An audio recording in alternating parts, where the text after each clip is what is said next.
नमस्कार students.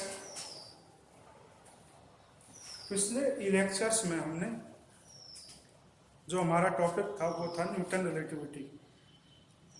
Newton's relativity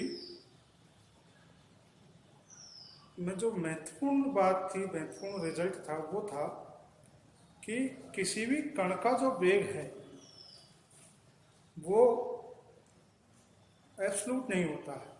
उस कण का वेग जहाँ से आप उसको देख रहे हो उसके अनुसार होता है। जहाँ से उस घटना को देख रहे हो, कण की गति को देख रहे हो, उस स्थान के अनुसार उसका वेग होता है। ये सिंपल सा उसका कॉन्सेप्ट था। और उसको हम फिजिक्स की भाषा में कहें कि कण का जो वेग है वो कभी भी निरपेक्ष मान उसका हम प्राप्त नहीं कर सकते। कण का वेग हमेशा फ्रेम के सापेक्ष हमें प्राप्त होता है।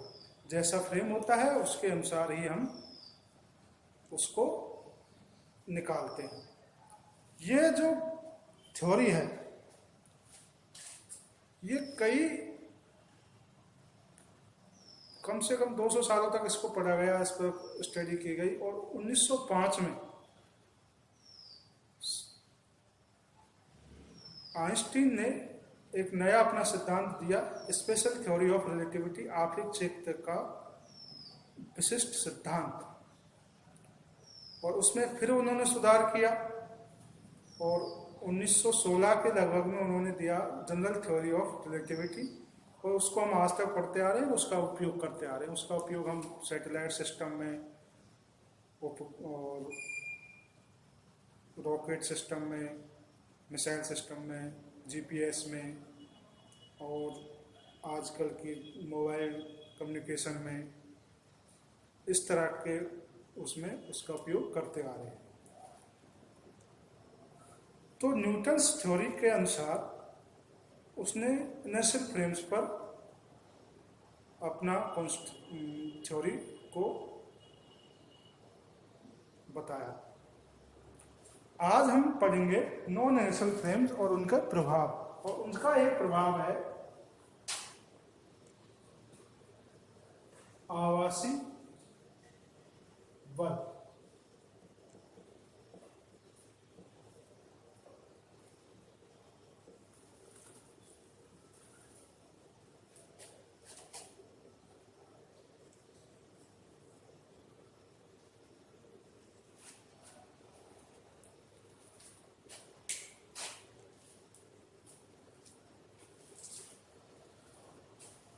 तो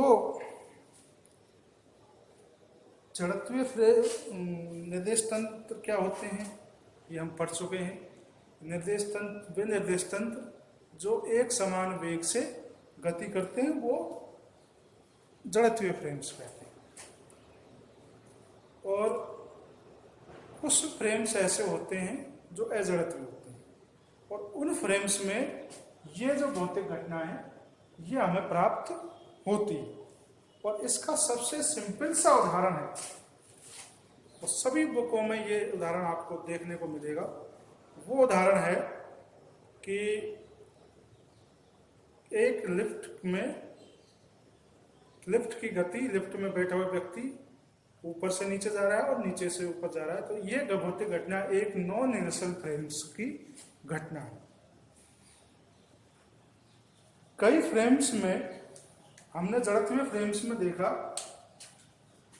कि एक फ्रेम में यदि फोर्स 0 है तो दूसरे फ्रेम्स में भी ये फोर्स कैसा आता था, 0 प्राप्त होता था। लेकिन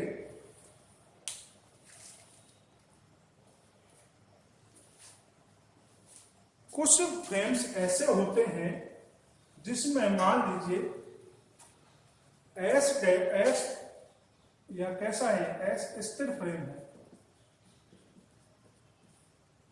में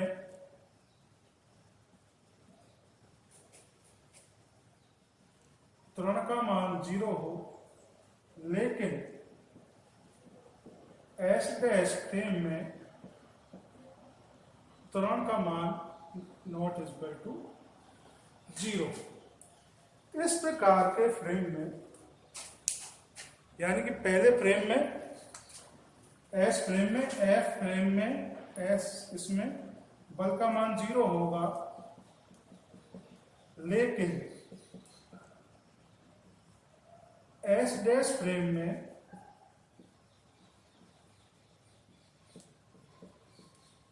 बल का मान 0 नहीं होगा। अब तो 0 नहीं होगा तो कुछ ना कुछ उसमें बल लगेगा, और वो बल कहां से आता है? वो बल उस फ्रेम की गति के कारण जो बल आता है उसे हम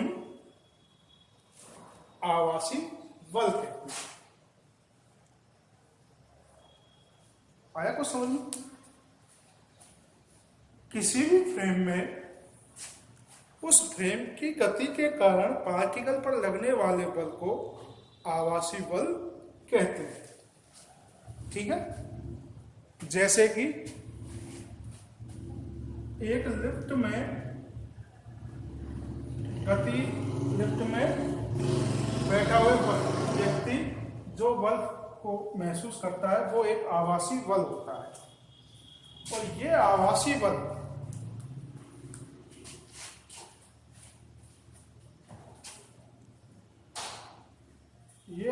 बल फ्रेम की गति के विपरीत दिशा में लगते हैं।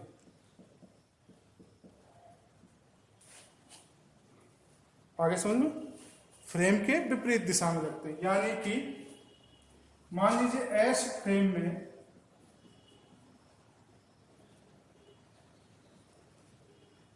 एक त्वरण है,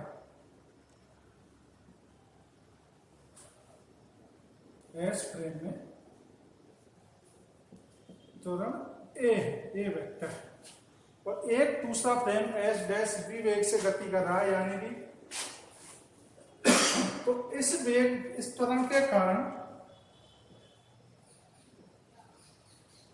एस डैश फ्रेम में एक तो इस त्वरण के कारण लगेगा, मान लीजिए त्वरण रियल, इस जो पहले फ्रेम में त्वरण है उसके कारण एक फोर्स तो ये लगेगा, और एक त्वरण लगेगा उसकी गति के कारण। किसकी गति के कारण? फ्रेम की गति के कारण। और तो फोर्स क्या बन गया?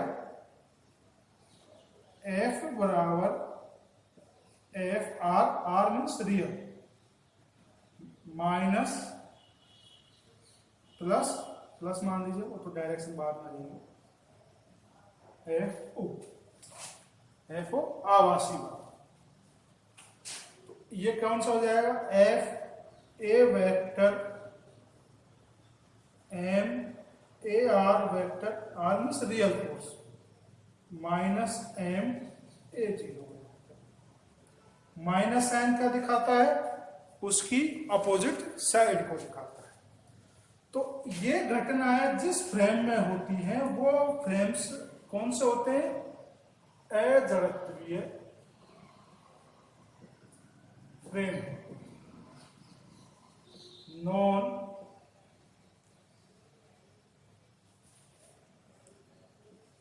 Inertial frames. हो गया आपको क्लियर?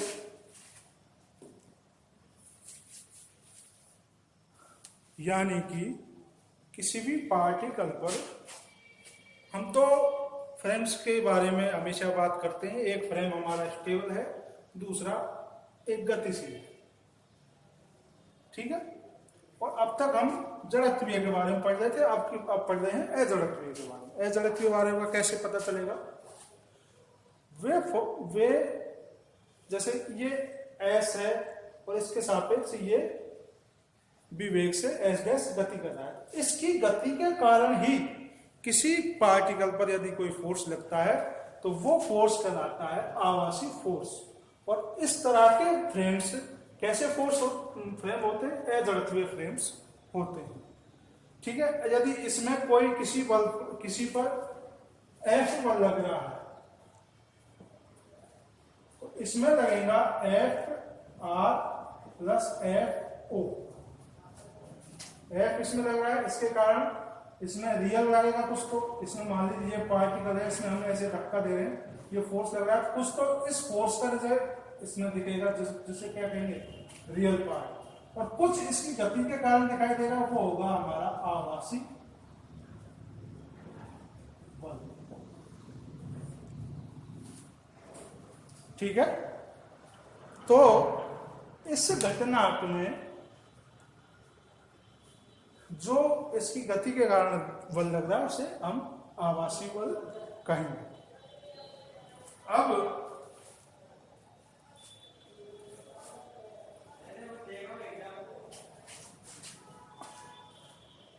इसके एग्जाम्पल्स देखते हैं।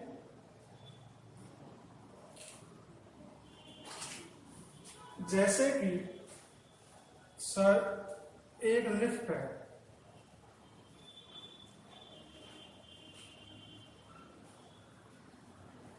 लिफ्ट दो तरीके से गति करती है, एक लिफ्ट नीचे की तरफ,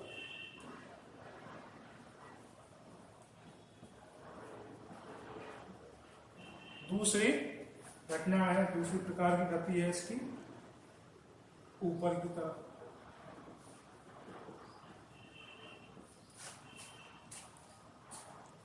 ठीक है,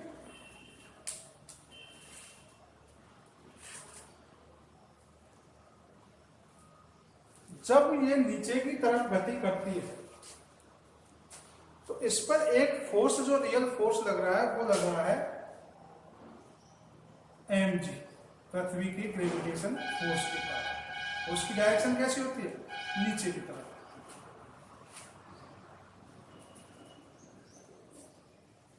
ठीक है,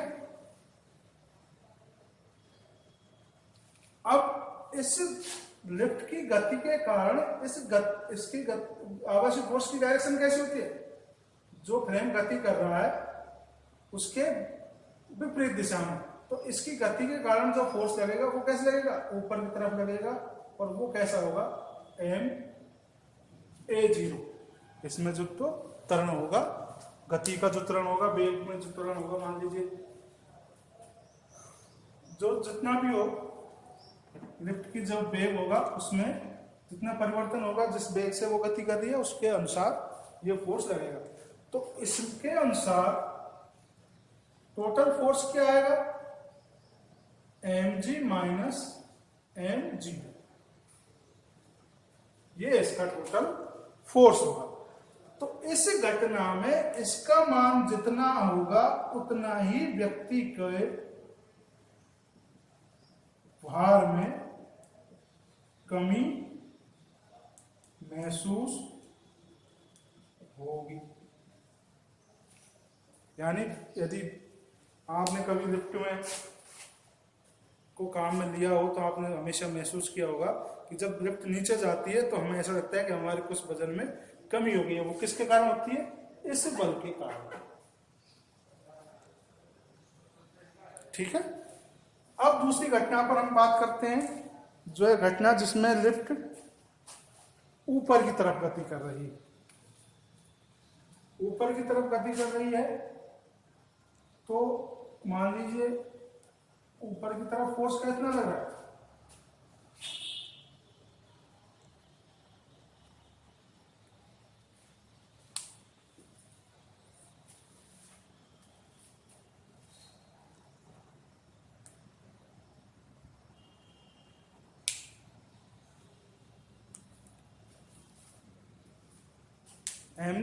mg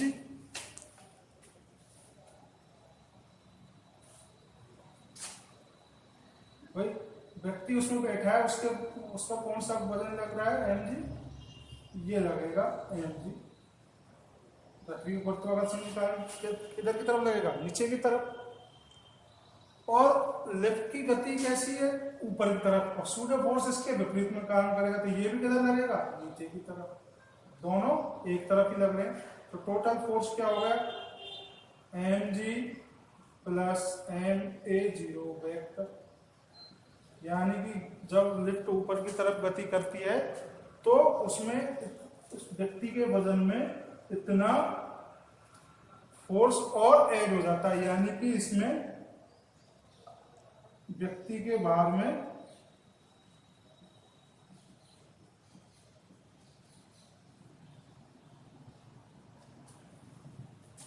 अधिकता महसूस होती है।